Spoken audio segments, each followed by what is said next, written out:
All right, historians. So we have seen so much already. We know that these panics happen. There was this huge boom in the 1920s, especially 1928, but we know that in a system of capitalism, you're going to get an economic depression, recession, downturn about every 20 years. So we're kind of, well, actually, no, we were a little early because we had a little one in 1919. So we're going to hit the depression 1929 a little early. Okay. Little double dip here for when the actual crash happens, and then why did this happen? Uneven distribution of wealth. You need lots of people to buy lots of stuff that wasn't happening at this time. People are buying stock on credit, and they're buying and selling too often, which is causing volatility and poor practices on the stock market, in the stock market. People are using credit too much. We're overproducing consumer goods, and we're losing money, and people are getting laid off. Farmers are in terrible shape. They're losing their farms and they're pulling the economy down as a whole, right? So when we look at overproduction, right, this is going to lead to layoffs. So people in the factories are getting laid off. When we look at farm problems, this is going to lead to farmers basically getting laid off. They're going to lose their farm because they can't pay their mortgage. So the two main sectors of the economy, people working in factories and people working on the farm, are losing their jobs. They're not able to pay their mortgages. They're not able to pay off their credit loans. They're not able to pay loans for stock. The stock market has collapsed, and soon we'll see other things going on that are going to, again, accentuate all of these problems. One of them is government policies. We had seen years of neglect from the government. Basically, we weren't regulating anything at this time, and we were allowing the market to try to regulate itself. Now, that's the idea of laissez-faire capitalism, right? Adam Smith, 1776, writes The Wealth of Nations. The idea is you let the invisible hand of supply and demand regulate the market, because the market will never do anything against its best interest. Right? Well, you're kind of removing human greed and human stupidity from that equation, right? Plus, we were kind of laissez-faire at this time, but we kind of weren't. We weren't regulating much. Now in the 1920s, we're in a period of inaction. Remember, we've talked about that swinging pendulum, action, inaction. Gilded Age, we don't do anything. Progressive era, we do a lot. 1920s, it's a time of inaction. We're not going to do anything because we had just been so active in the progressive era. But we also weren't necessarily allowing the market to work. We weren't just allowing supply and demand to be the thing, because we still had tariffs in place, right? And we've talked about how tariffs work before. This is when we're isolating an American product from foreign competition by making the foreign product look more expensive. All right. At this time, honestly, the biggest problem is that the tariff was too high. We had decreased it a little bit during Wilson's time in office, but then the 1920s, the tariff increased again, and it was too high. It was hurting international trade. It was stifling or stopping international trade, and it also was hurting farmers a lot too. And in general, honestly, the big idea is that the government had too much faith in business at this time to do what was right. So there weren't regulations in the stock market. A really good example of this is people were allowed to buy stock on credit. It doesn't take that much thinking to know that that's a bad idea. And honestly, there were people at this time in the 1920s who said we probably should not be allowing people to do this, but business was booming. People thought the stock rise was never going to end. So they said, don't worry about it. Don't be a naysayer. It'll be fine. Everyone's going to get paid back and make money. Well, then the bottom falls out and everybody loses, right? So the buying on margin is a good example of that. But there was just too much neglect in the system. A little bit too much faith there. Okay, now, one of the last big causes here for the Great Depression is that this is truly a global depression that we're going to see. This is a globalized depression, and there are lots of global economic problems, and these were relatively new. So the first idea we need to just quickly look at here is that we had a lot of interconnected economies around the world. As we're thinking about the world in 1929, we are totally tied in with every other market in the world. Southeast Asia, Europe, the United States, basically all of the Americas are all working together. There's some tie-in with the continent of Africa and various countries there within. Not a ton in the 1920s besides imperialistic manipulation of countries in Africa, but we were truly interconnected through banking, manufacturing, and trade. Now, this is a problem Because Europe had never really fully recovered from World War One, and there were a lot of problems that European nations were facing through this weird loan repayment system from World War One that was in place that we'll talk about a little bit later when we look at Hoover and FDR's responses to the Great Depression. But we have this weird debt repayment system. Basically, all of Europe's in debt. Europe's also trying to rebuild after World War One, but then we all have these weird tariffs on each other that's preventing international trade. We're all loaning each other money through our banks, and we're all overproducing both farm products and consumer products, but then we can't all trade with each other to try to eliminate our surplus of these products and pay down our debt. So the interconnected nature of our economies and the problems that the world, Europe and the world were still facing from World War One were daunting. And then the tariff was accentuating all of these problems. So what we really didn't have at this time were foreign markets. Foreign markets are important because they can be a good valve for when like one country makes too much of something, but then another country needs it. Like let's talk about like dishwashers. We were talking about that the last time when we overproduced consumer goods. Like let's say you're General Electric. You make 10,000 dishwashers, right? And the example we were using is that you sell 6,000, you have 4,000 left. Well, maybe in France, they don't really have anyone that's making good dishwashers. So if there wasn't a big tariff in place and there weren't all these trade restrictions, you as GE could access the foreign market of France and sell those other 4,000 dishwashers. And then maybe there's something in France. Maybe France is making really good wristwatches at this time. And they've overproduced wristwatches. They made 10,000, they only sold 6. They need somewhere to sell their other 4,000. Well, if there's not a big tariff in place, you sell them to the United States and you get rid of your overproduced good. Foreign markets allow you to access new groups of people, right? They allow you to sell to markets that maybe don't have the supply of goods that you do to meet the demand. So having open foreign markets is a good thing. That's why you constantly see presidential administrations and governmental administrations around the world talking about more free trade, right? Recently in our history, the President Trump and his administration redid NAFTA, the North American Free Trade Agreement. And I forget, they put a new name on it.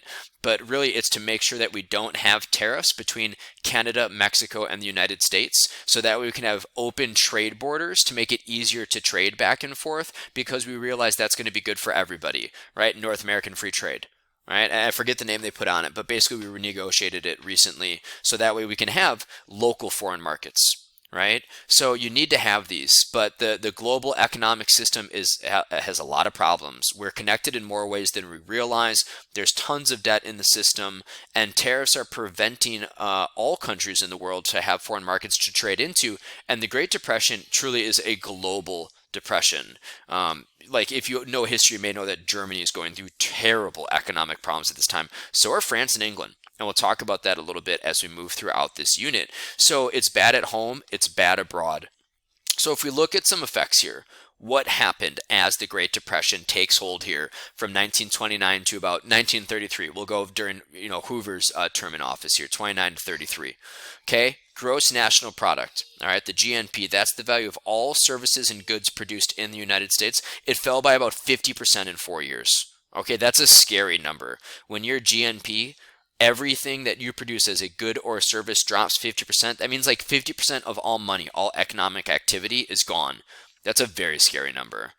20% of banks just closed overnight because there's no FDIC. The FDIC is the Federal Deposit Insurance Company. Every bank you go into now, there's a little sign that says member FDIC. That means that now there's a federal deposit insurance company that guarantees your money is always going to be there. That wasn't a thing at this time. When the stock market crashed, there were these things called bank runs. People would go to the bank and try to withdraw tons of money or all their money from savings because they were scared. Well, there's only so much money at the bank. So what eventually happened is banks were investing money, banks were lending money. That's a normalized practice. And then banks only have so much money. There were banks that literally lost all the money that people had put into them. So 20% of banks closed, and 10 million savings accounts just disappeared. Okay, just absolutely disappeared overnight. There were only about 122 million people in the United States total. Okay, so a lot of those people don't have bank accounts, right? Because typically in a family, there's just going to be one for the family, and kids aren't going to have aren't going to have a savings account, right? So if there's 122 million people in the United States, let's say a high number, 60 million people have a savings account, okay? And that's probably a high number, okay? 10 million of those savings accounts disappeared. Okay, so we don't really have a great percentage, but millions of people lost everything. People that never invested a penny into the stock market, never bought anything on credit, never overproduced, never underconsumed, never did anything wrong. People that were just good, middle class, whatever, upper class citizens that never invested in the market lost everything if their bank closed. Right? Crazy. I can't imagine. I can't imagine working that hard and then all of a sudden it's all gone. Right? And then think about how that makes all the other problems we talked about worse when banks are just closing overnight. Right? So 10 million lost all their savings overnight. That's just crazy. By 1933, unemployment's at 25%. All right, the highest I've ever seen in my lifetime was like 2008 or 2009. It was at like 20%, 20 or 22%. All right, but we didn't have the homelessness that we saw during the Great Depression, luckily. But this is a crazy, crazy number. We also see the end of Republican dominance. We've talked about this in class. The Republicans have been dominating national politics since the Civil War. When you're in office at the time of a depression or recession, your party's going to get blamed for it, and it's no different here. So the Republican period of domination is going to end. We're going to see the party system change, and Democrats are going to come in, start to dominate, and Democrats are going to look different. We're going to enter into a new party system. Remember, we've talked about that: first, second, third, fourth, fifth. I think right now we're in the sixth party system without looking at those notes. We're going to have the New Deal coalitions form, which we'll talk about a little bit later. All right, and in general, the impact for individuals, everyone was impacted by this. You couldn't find anyone in the country that was totally isolated from the impacts of the Great Depression. Every single person, various levels of class, socioeconomic background, whatever, everyone was impacted. But obviously there's huge variation in there, right? Poverty and homelessness drastically increased. Stress on families drastically increased. Mortgage foreclosures, evictions, all of these things increased, right? But the impact on the individual varied based on how able you were to weather a storm, right? So those in poverty typically or living, in a lower tier of socioeconomic standard, like low class poverty, you can't weather these types of storms. Middle and upper class can weather the storm better because you have more to lose and still be okay. Right. Also, it's the lower class and minorities that are typically the first to be hired or first to be fired and the last to be rehired. So they get hit very hard as well. So those in poverty or low income or lower class always get hit the hardest. Like a good example of this is my grandparents lived through the Great Depression. So I was able to talk to them about it while they were still alive. So my grandma was a poor farmer from Iowa. She talked about, life was really hard. They didn't have as much food. They ate very similar meals, very bland meals. Luckily, they were subsistence farmers, so their farm didn't collapse. They were able to have enough food to eat, but they couldn't sell as much. They did more pickling, they did more jarring, they did more canning. They didn't have money to put in savings, and they all lost weight because they weren't eating as well. Like literally, their life got harder. Neighboring farms lost family members due to starvation.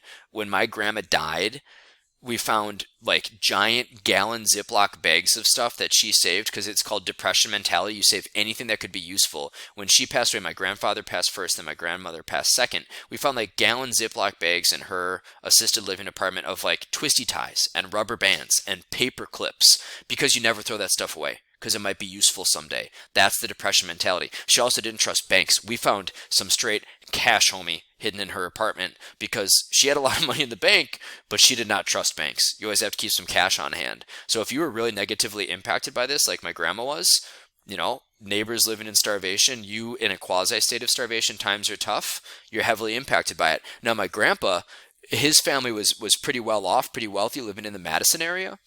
And I said, Grandpa, what was the depression like for you? And he said, oh, there was dust under the bed when we played hide and seek and my mom had to do all the cooking, which meant they had to fire the maid and they had to fire the cook, right? So his mom had to do all the cooking and there was dust under the beds because they fired the maid, right? So like he didn't see it as bad because they owned all of the trolley lines and all of the carriage lines up in Madison. So the impact on the individual varies greatly, and it's something that we'll come back and talk about a lot more later in the unit. So those are the major causes. All of them impact one another, all of them overlap. It's almost impossible to prevent this because there were so many things we didn't know we had to be doing. But Hoover's going to try to fix it. Unfortunately, it's going to be too little, too late.